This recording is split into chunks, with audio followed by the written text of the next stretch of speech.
সবাই সবার ছেলে মেয়েকে লেখাপড়া করাবেন, যত কষ্ট হোক লেখাপড়া করাবেন। দেখছেন না, অনেকের জমি আছে, জমি ভেঙে গেছে, শেষ হয়ে গেছে, পরে 500 টাকা 1000 টাকা দিয়ে ভাঙা ঘরটাও নিতে পারে নাই।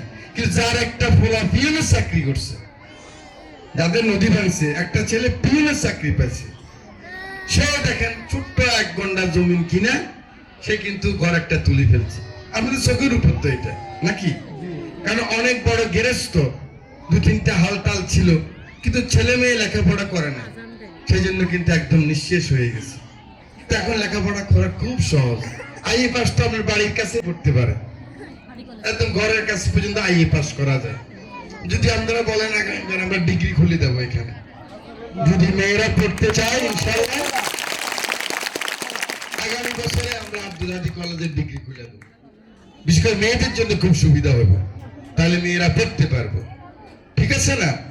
আর মেয়েদের তো অবৈতনিক, তাদের তো টাকা পয়সা লাগে না, শুধু ড্রেস লাগে, বইপত্র সরকারে দেয়, এখন আর অসুবিধা হয় না। একটা চাকরি, মেয়েদের চাকরির সবচেয়ে বেশি অ্যাডভান্টেজ হলো মেয়েদের, মেয়েরা চাকরি পাওয়া খুব সহজ। আর এবার তারেক রহমান রয়েছে 1 কোটি যুবকরা চাকরি দিবে, প্ল্যান 1 কোটি। প্রথমে দিব 1 লক্ষ, প্রথমে 3 মাসের মধ্যে।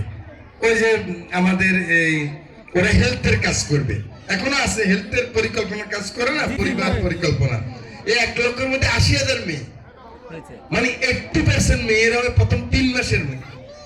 এরপরে পর্যায়ক্রমে 1 কোটি, 5 বছরের মধ্যে 1 কোটি লোকের চাকরি হবে, যদি তারেক রহমানকে আল্লাহ কামিয়াব করে।